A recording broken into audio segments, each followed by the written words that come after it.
Welcome to Arctic Nightmares, 3 true horror stories from the ice. This is Brighty Nightmares, and tonight we're plunging into the frozen hell of the Arctic, where the sun vanishes for months, the cold kills, and the silence hides things you don't want to meet. These aren't campfire tales, these are real accounts from people who have faced the ice and came back screaming, or didn't come back at all. We've got a climber trapped with a dead friend who won't stay dead, a crew hunted by something massive under the ice, and a scientist hearing footsteps where no one's alive to walk. This is true crime meets polar dread. This is terror so cold it'll freeze your soul. So grab a blanket, crank up the heat, and let's get lost in the ice. First stops from Elias, a mountaineer. He's 29. Posted this on a climbing forum back in 2019, swore it's why he'll never touch ice again. Elias was Swedish, a beast, scaled peaks in Norway, Iceland. He was trained for the brutal stuff, lived for the rush. March 2018, he's in Svalbard, the Arctic north of Norway, a wasteland of ice, rock and polar bears, where the dark owns everything. He's solo climbing a ridge near Longyearbyen, 2,000 feet, jagged, no big deal for him. Polar nights on -20, 24/7 blackness, but he's loaded. Ice axe, headlamp, tent, emergency beacon, thermos of coffee steaming in his pack. Starts at what passes for dusk, snow crunching under his boots, breath fogging, stars like pinpricks in the void. He's grinning. He loves the quiet, the way the cold bites. The world's shrunk to him. The world's shrunk to him and the ridge. Halfway up, 1,000 feet, he stops. Winds howling, headlamp sweeps, catches a shape, slumped against a boulder, 50 yards off, half buried in snow. Thinks, lost hiker? He trudges closer, axe ready. It's a body, frozen solid, parka shredded, face blue, lips cracked, eyes wide open, staring right at him.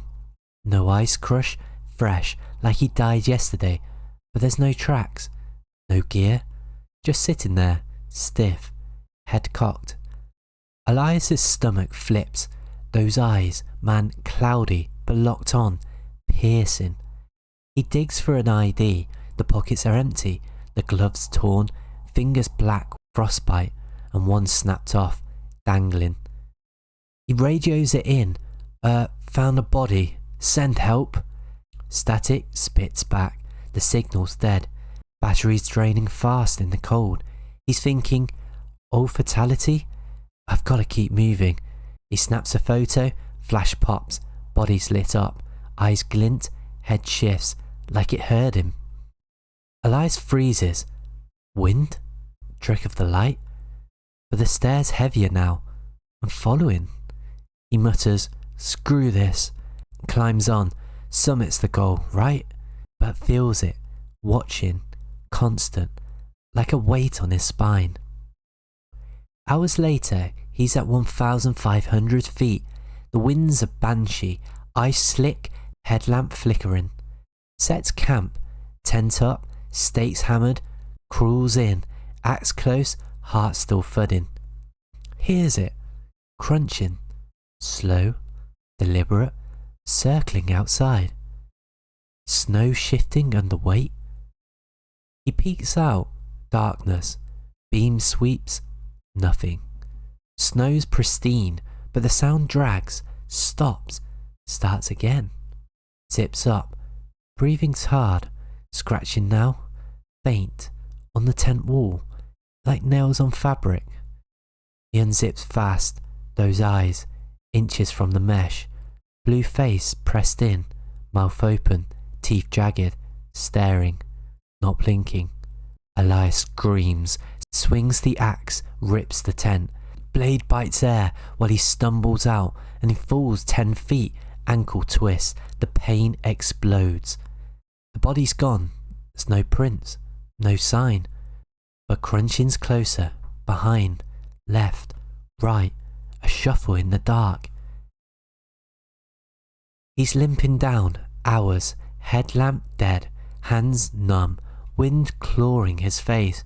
He sees it, a shape, upright, scrambling, 20 yards off, then 10, eyes glowing, arms limp, dragging. Elias yells, "Stay back!" Voice dies in the gale. Trips, axe slips and grabs a flare, fires it, red light arcs, lands near the thing.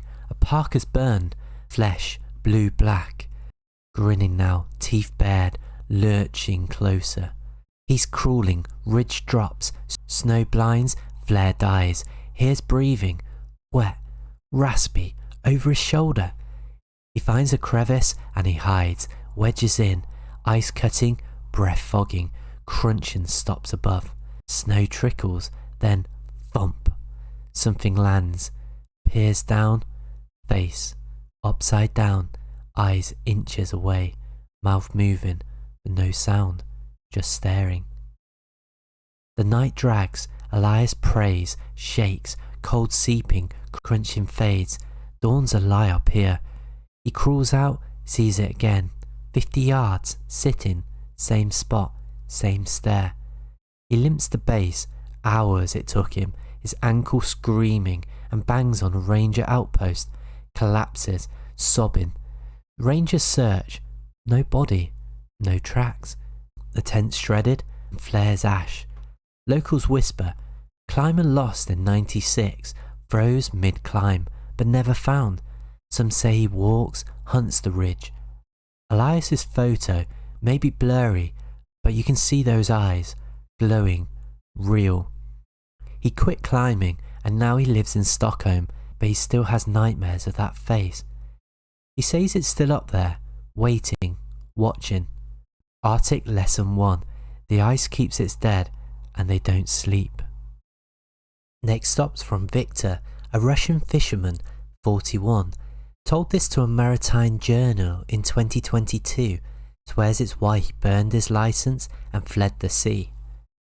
Victor fished the Barents Sea, Arctic waters off Murmansk, a brutal stretch of ice and waves where cod pays if you don't drown first. January 2020, he's captaining a trawler, a 6 crew, 40-footer, old but tough, nets ready for a haul. Sees a beast, waves slamming, foes banging the hull, polar nights blacker than coal, no sun for weeks. 3 days out, 200 miles north, they're deep, sonar pinging, fish thick, but something's wrong. The screen blips, a shadow, massive, 60 feet long, darting under the ice. It's too fast for a whale, too big for a shark. The crew laughs, kraken, but Victor's gut churns. He's seen odd blips before, but never this close. Night falls, nets drop, humming, then snag, heavy, like they've hooked a sunken ship. Haul it up. There's cod, shredded, gut spilling, half-eaten, blood freezing on the deck, claw marks raking the catch. Thump, the hull shakes, lights flicker, something rams them, hard, port side denting. The crew scrambles, spotlight sweep, ice cracks 30 yards off, water boiling, black shape rising, sinking, too quick, too dark. Thump again, starboard buckles, metal screams, and the boat tilts. They're drifting into floating ice. Victor guns it, ice slams shut ahead, trapping them in a jagged ring. Radio static, Mayday, Mayday! No reply, signal swallowed. The scraping starts, long, slow, under the keel, like talons carving steel. Crew shouting now. Dmitri, the rookie, aims the spotlight. Eyes, yellow, huge, peering from a crack, and then vanishes fast. Hours grind, fuels dipping, cold seeping, and scraping's a heartbeat. Thump, scrape, thump. Nets cut loose, boat lurches free. Silence, sweet silence. Relief, then the ice groans. Floating ice tilts, something breaches, Tentacles? Fins? Black, slick, 20 feet high, roars like a jet engine, then dives back, wake rocking them. Victor floors it, the ice shatters, boat weaves and the scraping follows. Portside caves, water floods the hold. They're sinking. Life rafts out and the 6 of them pile in, the boat's swallowed, darkness closes. The rift drifts, freezing, wind clawing, growling starts, deep, vibrating the rubber. Bumps nudge, testing. Hours stretch, Dimitri's praying, Ivan's frostbitten, staring. He sees it, a shape, circling, dorsal ridge, breaking eyes locked on them. Day 2, no sun, just grey gloom, the raft's leaking, food's all gone, and the growling's constant. Victor hears it, splashing, rhythmic, closing in. Spotlight's dead. Grabs the flare, shoots it up. The red light flares in the sky and lands on the ice. The thing's there, coiled, scales glinting, mouth gaping, teeth like knives, then gone. The raft jolts, something grabs underneath, pulls. Sasha screams, yanked over. The water's red, splashing stops. 5 left, panic, paddling nowhere, the ice is tightening. By night 2, the growling's louder, bumps harder and the raft tears. Ivan's legs caught, ripped free, blood sprays, he's gone. Victor's yelling, stay central, but the cold's winning, the hands numb, breath short. Day 3, fog rolls, growling fades, then thunderous crack, the ice splits, shape rises, 50 feet, black, eyeless now, roaring. The raft flips, Victor swims, clings to the floating ice while the others vanish. Hours, freezing alone, the lights flicker, and then a rescue ship arrives in the distance. Victor's hauled up, raft shedded, blood frozen, 4 lost. Crew swears it's alive down there, old, Arctic born, hunting since the ice formed. Victor's done, he lives inland, says the Barretts keep it, feeds it, waits for more. Arctic lesson 2, the deep doesn't forgive and it's always hungry. Last one's from Claire, an archaeologist, 33, emailed this to a colleague in 2021, says it's why she torched her notes and quit. Claire studied Arctic history, Ellesmere Island, Canada, way up where ice rules and summers a lie. July 2020, she's at Fort Conger, an abandoned outpost from 1881. Adolphus Greely's expedition, 25 men, 19 starved or froze, cannibal whispers in the logs. The place is cursed, huts rotting, snow burying bones, wind screaming through cracks. Claire's team of 5, digging artefacts, mapping, where the sun never sets but it's dim, eerie, air-biting. Day 1, they're in. Huts stink of damp wood, mildew and death. Claire's solo in the main shack, cataloguing spoons, boots, journal scraps, yellowed and brittle. Hears it. Footsteps. Heavy. Crunching snow outside. Slow. Deliberate. She looks out. The team's 100 yards off, shoveling, and no one's near. The footsteps circle and they stop at the door. The knob rattles. Nothing. Was it wind? Back to work and then thump. Inside now, behind her, and the floor creaks. She spins, shelves are empty, shadows twist though, journals flipped, page torn. They're still here, it reads. Her heart hammers, she bolts and tells the team. They laugh, saying cabin fever, but her hands shake. Night falls, the sun's up, dim, sleeps in her tent and wakes up to breathing. Shallow, outside, fabric rustling. Unzips, the snow's clear, there's no prints, but footsteps pace, whispers hiss. Leave, cold, hours. Team hears it, the radios glitch, tools vanish, and Mark swears he saw a figure, tall, with a parka, near the shore and then gone. Day 3, they're digging and they hit bones, human, gnawed, ribs cracked. In Greeley's logs, they talk of cannibalism, madness, men eating men. Footsteps ramp up nightly now. Inside the tents, the shadows stretch wrong. Air drops suddenly, 20 degrees below. Team frays, there's fights, paranoia. Jen even hikes out and gone with no trace. By day 5, Claire's cataloguing and the wind's roaring outside, and then she hears it, footsteps, charging, the door slams open, the journal flies, recorder catches it. Get out! Deep, not hers.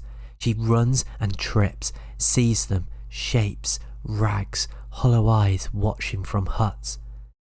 She sprints for hours, the cold gnawing, the tents trashed, gear scattered, the bones moved and piled like a sign.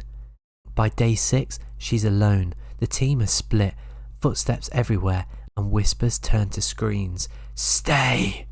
Huts creak, figures close in, slow, deliberate. Claire runs for the chopper, picks up the radio static, and waits, shaking. The audio she recorded is real. Hours, layered, guttural. The chopper comes and Claire's out of there. The team's free now. Jen's lost, Mark's mute. Claire says Fort Conger's alive. The locals say Greeley's dead roam. They guard it, eat the weak. Claire's done. She has a desk job in Toronto. Burned her tapes, says the ice owns them and they hate company. Arctic lesson 3, some graves don't stay cold. That's Arctic Nightmare, 3 true tales from the ice's edge. Elias's dead stalker, Victor's sea beast, Claire's haunted fort. Real terror, no way out. Got an Arctic horror of your own? Drop it below, I'm reading every one. Subscribe for more. This is Brighty Nightmares, and I'll be back with nightmares to chill your bones tomorrow. Stay warm, hope the ice doesn't get you.